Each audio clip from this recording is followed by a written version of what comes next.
My name is Chad Etzel. I'm the host of the 8th Day Coaching Podcast. Thank you for tuning in today.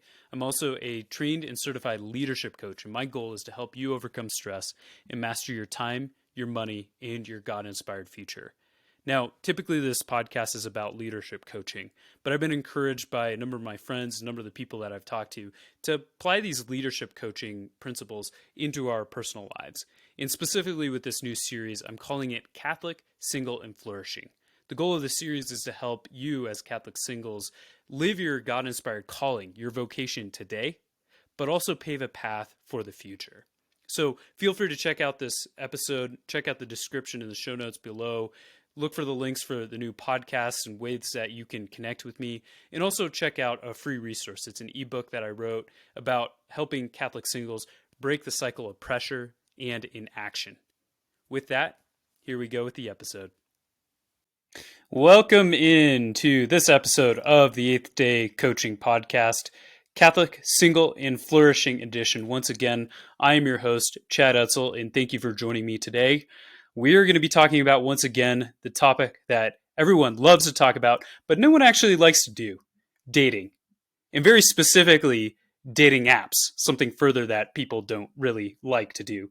But happy to have you here. Thank you for tuning into this episode. I'm ready to get going here. Of course, I just want to say before I really dive into this, I do not have professional affiliation with any of these apps, so I'm fairly unbiased in my opinion on this. I'm really going to be speaking from my experience and the experience of other people that I've heard use these apps. And just a spoiler alert, I've yet to find the perfect dating app for Catholics, but two of them stand out in particular. And I'm reviewing these based on assuming that this audience that you're listening, that you're Catholic or you're Christian and you're faithful and you're searching for a spouse who would be sharing similar values. So I'm not going to be digging into some of these other apps like Tinder, which tends to be more of a hookup app by reputation. So I'm not going to dig into that. Also, a couple of honorable mention are Bumble and Coffee Meets Bagel.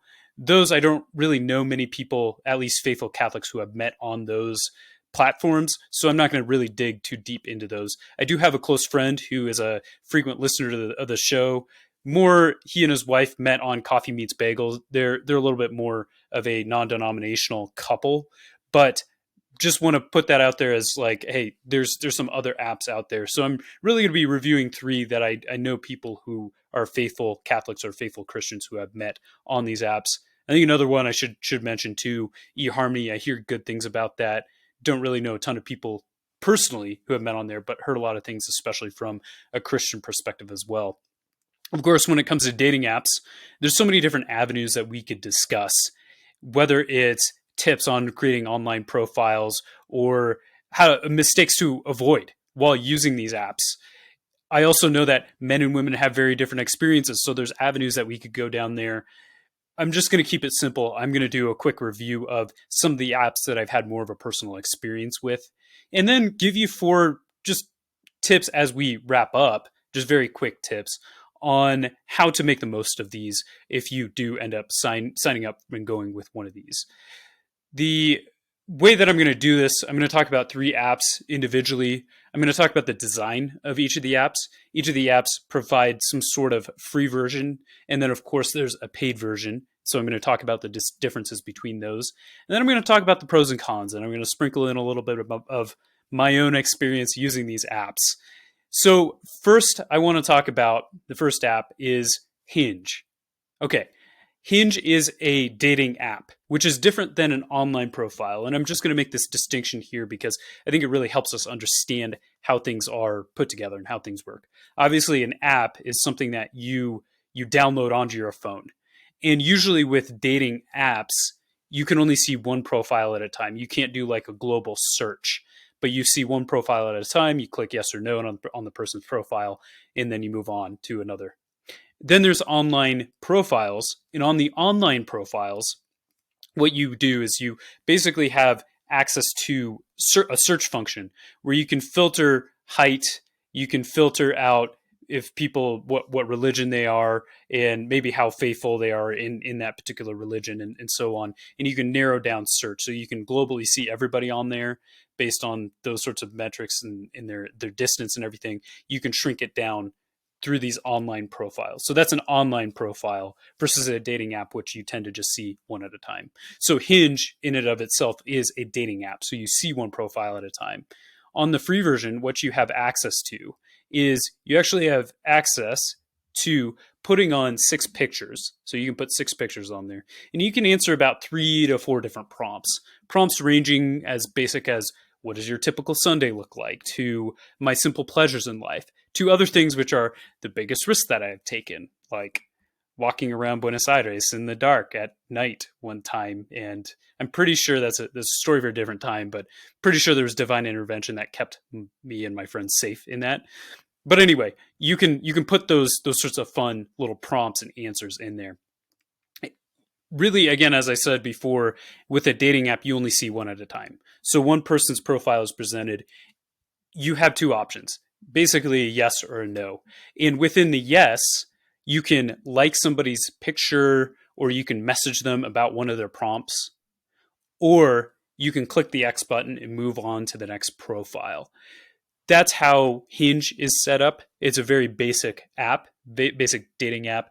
In terms of the free version, I think one of the things that sets Hinge apart from many of the other apps in online profiles is free messaging. There's not a lot of profiles or not a lot of apps out there that give you that ability to message people for free. And of course, what that means is there's a possibility that you can get a date without having to pay anything. So I think it's definitely worth taking a flyer, worth trying out Hinge just to see how it works and what dates you might be able to get set up. One thing with the free version is you can't actually filter by religion. Again, I'm assuming you're Catholic or you're Christian. You can put the filter on there on the free version. But what it does is if you put Catholic on the filter, it'll bring profiles that are Catholics, and then it'll bring profiles that are people, maybe they didn't list a religion, or maybe they put spiritual. So it filters out some, but it doesn't filter out all very specific to that. But that's what you're going to get with the free version. And so if you're upgrading or you're doing the paid version, that's what you end up paying for, is better filtering. You can filter out religion. You can filter out also your height preference as well, which you can't do on Hinge, on the free version at least. And also one of the features is that your profile gets moved to the top of the deck when people are clicking through profiles. So you're going to be seen more often. That's what you're paying for as a preferred member, as they call it. Basically, you can pay $100 for 6 months of a subscription. That's about $17 a month, and you can then get moved up. You can have better filters with that. All right, moving on to the pros and cons for Hinge. What's really cool is that I've heard more and more of my Catholic friends, my faithfully Catholic friends, they're meeting on Hinge. I know several couples who are engaged currently, and they're going to get married later in 2023, and they met through Hinge. Again, as I mentioned before, one of the biggest selling points of Hinge is that it allows you to have free messaging. So if you're patient, you're willing to click through profiles and message profiles, then you can set up dates for free. I think they allow you to have like 8 likes or 8 comments per day, and then you wait till the next day and you can do the same. Another really cool thing about this is it's got a 21st century layout. You get a very quick summary of the person, and you're able to just make a decision quickly on that person, yes or no. It's just I think, a good way to just introduce you quickly to somebody and allow you to propose a conversation, allow you to start a conversation. It's a simple scroll through. It's something where you can like or comment on somebody's profile very quickly.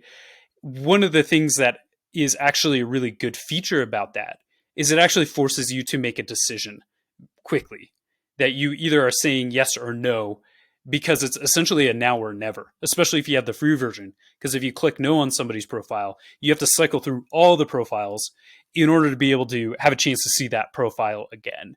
So it forces you to really give it a try and say yes to somebody's profile, even if you might be 50-50, not so sure. Now, on the con side, the other side of things where maybe it has a few drawbacks. Obviously, with a secular dating app, somebody could list Catholic, but you don't know what they necessarily mean by that. That's all the data that you have to go off of. Maybe political party or something, you can see those for free. that may give you a little bit of some more information on potentially how serious they take their faith. There's another thing too, I think, which is a drawback. One, which is, yes, as a man, it's easier to have more messages and more likes to go out there. However, I think women can get overwhelmed because of how many messages or how many likes that they get and how many profiles they have to review, if especially if they just sign on, because you have this indicator of you're a new member, so you'll come to the top of the deck for people to click through profiles. So if you're a woman and you're patient with that, maybe you can find somebody who might be a good match for there.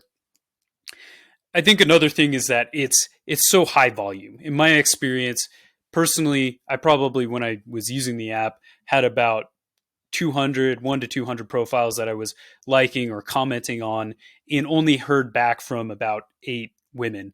And I only did end up getting together with one person, but we did go on a series of a number of dates over the course of 3 months, which is the longest period of time of dating somebody who I met on an app. So I do think that Hinge has a lot of value. Of course, I mentioned that several of my friends have met via Hinge before as well. All right.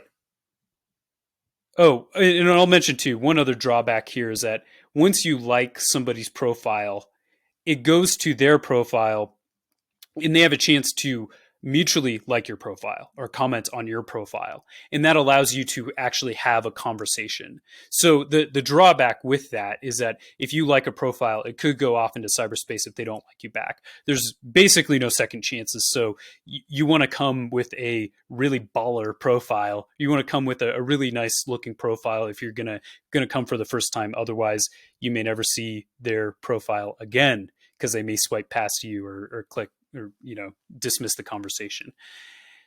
Moving on to the second one. So that was Hinge. Now we have the second one I want to talk about is called Catholic Chemistry. Now, Catholic Chemistry is an online dating profile. So whereas Hinge, it's you see one profile at a time. Catholic Chemistry, you can kind of see all the profiles at a time, and then you use search functions to kind of narrow down your search and find somebody who might fit your preferences. There was several years back, Catholic Chemistry was created by somebody who worked for Catholic Answers. I don't know if he's still there, but he was a web developer. And he noticed that the graphics on many of the other competing websites, online websites that were Catholic were as he said, kind of stuck in the 90s. The graphics were definitely stuck in the past there.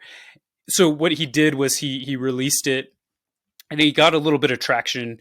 People signed up for it.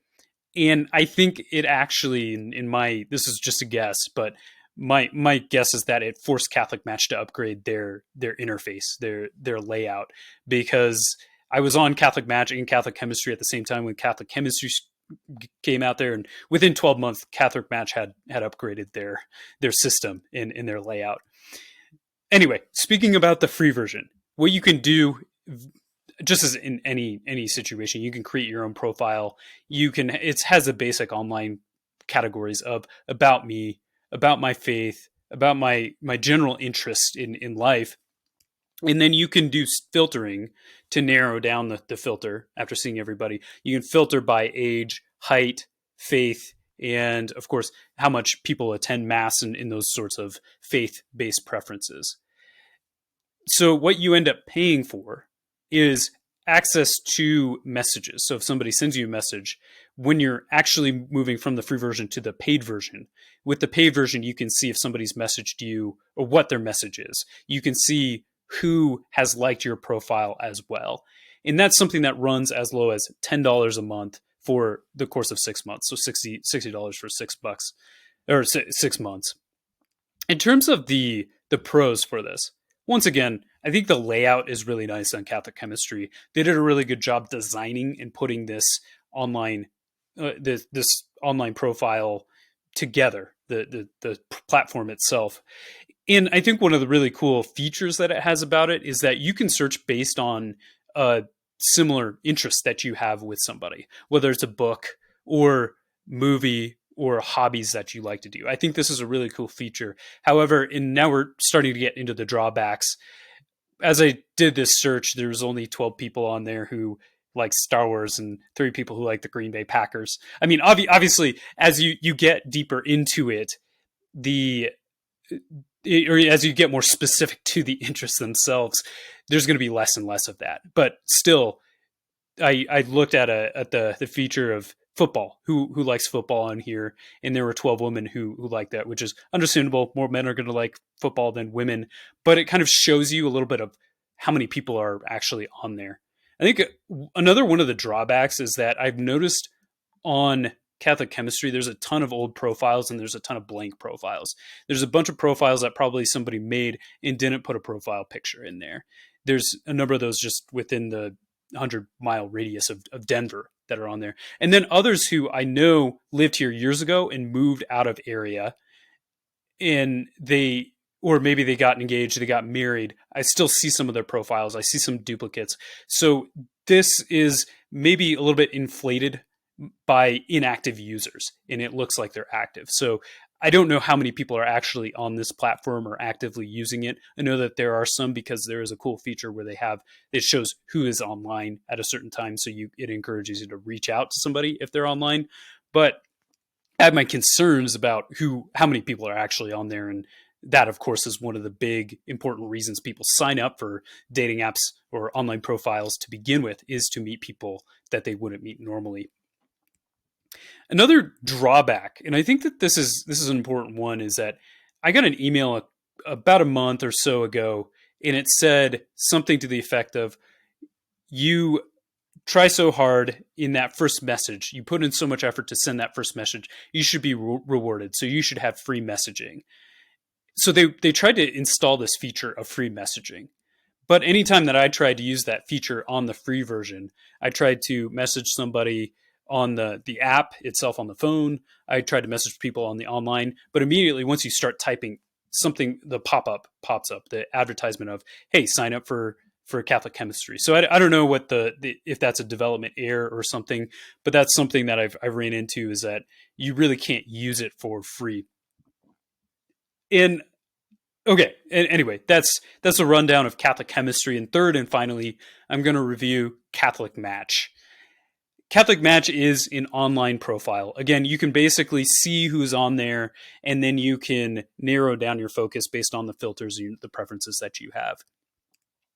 For your own profile, you can put on almost as many pictures as you want. You can put your faith details, your career and education, your travel, your media, your books. You just put a lot of content on Catholic Match.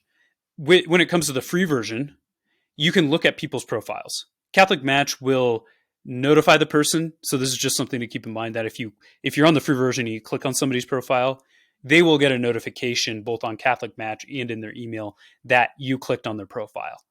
However, if they're on the free version, they'll just see a blurry picture of you, so they won't even know it was you. It's part of their way to get people to sign up for subscriptions.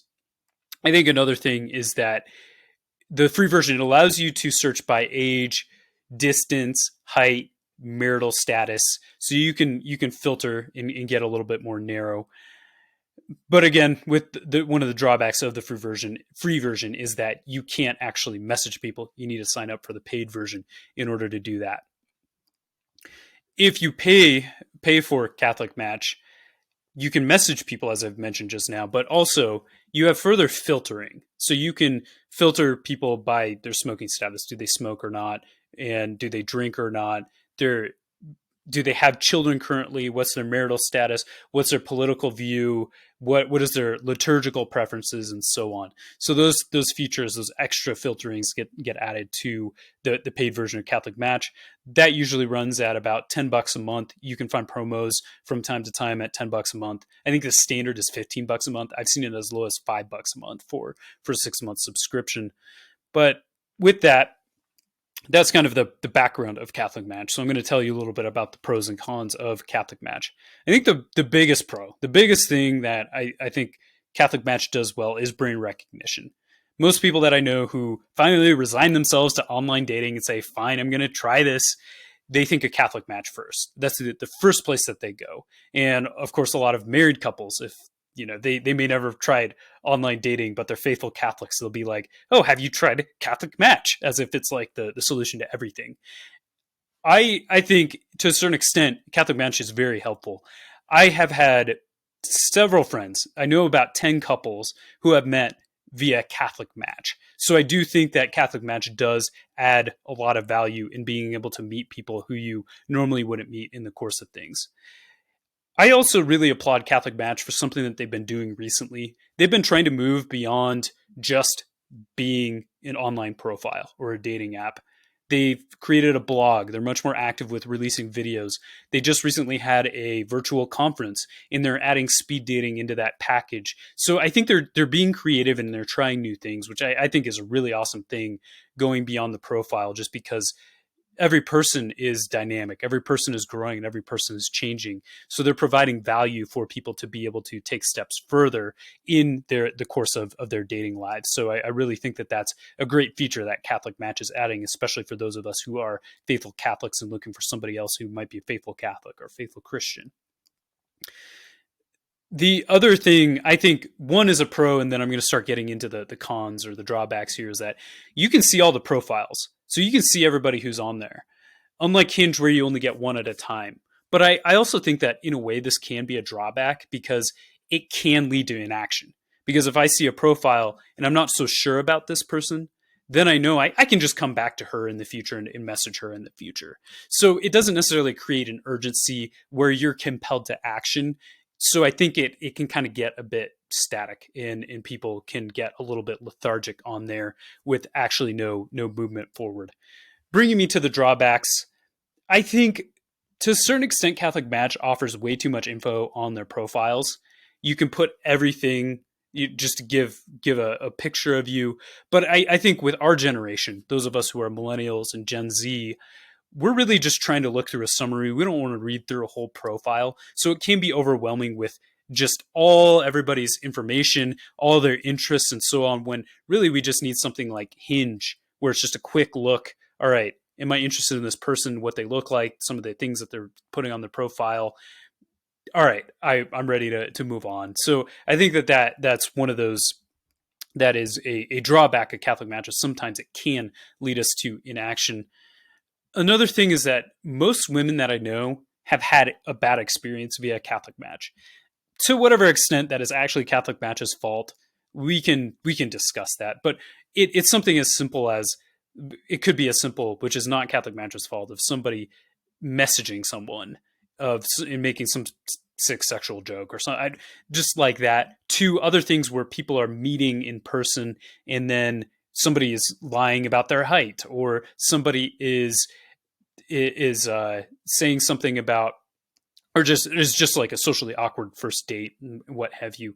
There was a friend of mine who said she was on there, and this is part of Catholic Match's algorithm, is matching you with people, and she was just stunned at the quality of men that were being brought up to her as potential matches. Like she remarked about how one guy had a bunch of tattoos and a lip ring and didn't know how she was being matched with somebody like that. She was stunned by that, kind of put off by that experience. So I do think especially women tend to have those negative experiences. For me as a man, it tends to be, there's just not a lot of conversation. Maybe I pay for a 6-month subscription and get 2 first dates off of that, and that's it. That tends to be more of my experience. I haven't had a bad experience, but just more of an experience where things just don't go anywhere, even though I paid for several 6-month memberships of Catholic Match. I think another drawback that I've noticed is that it seems like half the profiles are old and inactive, even though they're presented as active. There was one time where I was searching and I clicked on a woman's profile. What you can see is, before you click on it, you can see somebody's picture and you can see their name and their age. So let's just call her Sarah, 30. So I click on her picture, go to her profile, and she says in her introduction, "Hi, I'm Sarah and I'm 24 years old." So this profile was literally 6 years old and hadn't been cleaned up. I think there's an estimation that I'm making, and somebody from Catholic Match, if they're listening to this, can check me on this, but my estimation is about 50% of the profiles are inactive. That's big. That is big. And I'm not going to get into the methodology, but I'd love to discuss it somebody from Catholic Match wants to talk to me about this, but I do really think that there's a lot of inactive profiles on there. So it's a real test, I think, for if you're using this, just to be patient if you're messaging somebody to try to get a conversation started. Okay, all that being said, there are resources out there that I think are helpful, but nothing is perfect. I think the two that have stood out to me as probably worth the money as a faithful Catholic are Catholic Match and Hinge. They definitely have their drawbacks, but I do know multiple couples who have ended up meeting through those means. And really, that's what you're looking for. The user experience may not be the best on something like Catholic Match, but at the end of the day, you're really trying to get connected with people that you wouldn't normally get connected to in your day-to-day life, despite the user experience. I also think that there's an opportunity for somebody, whether it is somebody existing or some platform that's already existing, like Catholic Match or Catholic Chemistry, to really combine something of what Hinge is doing well and what some of these other Catholic websites are doing well. I do think that there's an opportunity there. So maybe somebody wants to reach out to me, or if you're a web developer and you're listening to this, or an app developer, reach out to me. Maybe we'll talk at some point. But I also see this as an opportunity, as Catholic Match is already doing. They're going beyond just being an online dating profile. They recognize that people can grow, which is one of the reasons why I'm adding to this conversation in Catholic Single and Flourishing. Is as a coach, I like to work with people and I like to help them grow, whatever it is with their personal finances, with their career development, or with their dating situation. I'm here as a coach to help people grow in this area. And I do think that there's opportunities for something like these online dating profiles to also integrate with coaches, with other dating classes, with other matchmaking services that could help to really build up their clientele, build up their program, build up the value that they are offering to their customers. Anyway, finally, just want to wrap up with 4 quick tips. If you're signing up for dating profiles or dating apps, just follow these 4 tips. These are just very simple ones. Of course, I could have a huge show on another episode on these tips more in depth, but I've learned these just from my own experiences. Of course, I'm also a man, so I just know from my own experiences as a man of these things. But I also, as a man, see women's profiles, so I can tell and see what are the problematic trends that are common. Anyway, don't want to get too far into that, but number one, I really believe that dating apps should just be a part of a larger strategy, a larger dating strategy. It shouldn't be your only strategy for meeting people. You should be out there. You should be finding ways to meet people. But what dating apps do is they allow you to expand and meet people who normally you wouldn't meet. And it also provides a forum where people are looking, and people are looking for similar things that you are there. Number two, be open to trying long distance. If you're paying for an app, then you're also paying for the field, for being able to see and meet people who are further distance of you. So I want to encourage you to really look and take advantage of what you're paying for in trying to meet other people as well.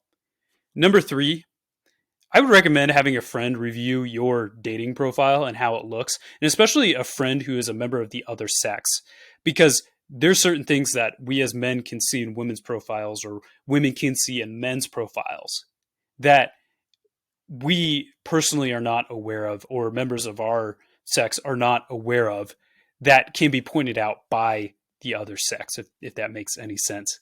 Yeah, we can see things a little bit clearer if we are able to discuss it. So that's a skip that I've stepped in, or I've overstepped or misstepped, stepped around, however you want to say. But it's something that I haven't taken advantage of in the past, and probably want to do a little bit more myself as I get back into the online dating world.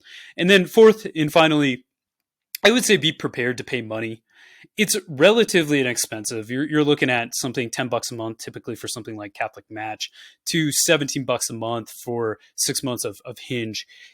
In the grand scheme of things, it's relatively inexpensive. And I said this on the podcast before, that we put our money into the things that we believe are the most important. And if we believe that our vocation, our romantic life, what have you, future family is worth it, is valuable to us, then we should probably pay money to do something like that. We should probably put our money where our mouth is, or where our desires are, where our prayers are. So I do want to encourage you to be open to trying these sorts of things. All right. Just recapping, these tips are: number one, dating apps should be part of a larger dating strategy. Number two, be open to searching longer distance. And then number three, have a friend who's a member of the other sex review your profile. And number four, be prepared to pay some money, because this is your God-inspired calling that you are pursuing. All right, that's what I have for you today. I want to ask you, did I miss anything that you would like to add about these dating apps? Feel free to comment on social media or on YouTube. And also, maybe what other apps would you recommend from your own experience, or friends that you've seen? So check that out on social media.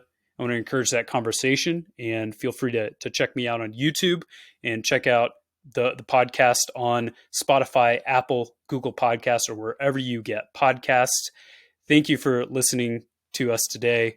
And as always, live inspired, live God inspired. Thank you for watching this episode of the 8th Day Coaching Podcast. Be sure to like and subscribe on this YouTube channel, and check the description down below for any free offerings that I have, like my ebook on breaking the cycle of pressure in inaction for Catholic singles. Also, feel free to check out our other offerings at 8thdaycoaching.com.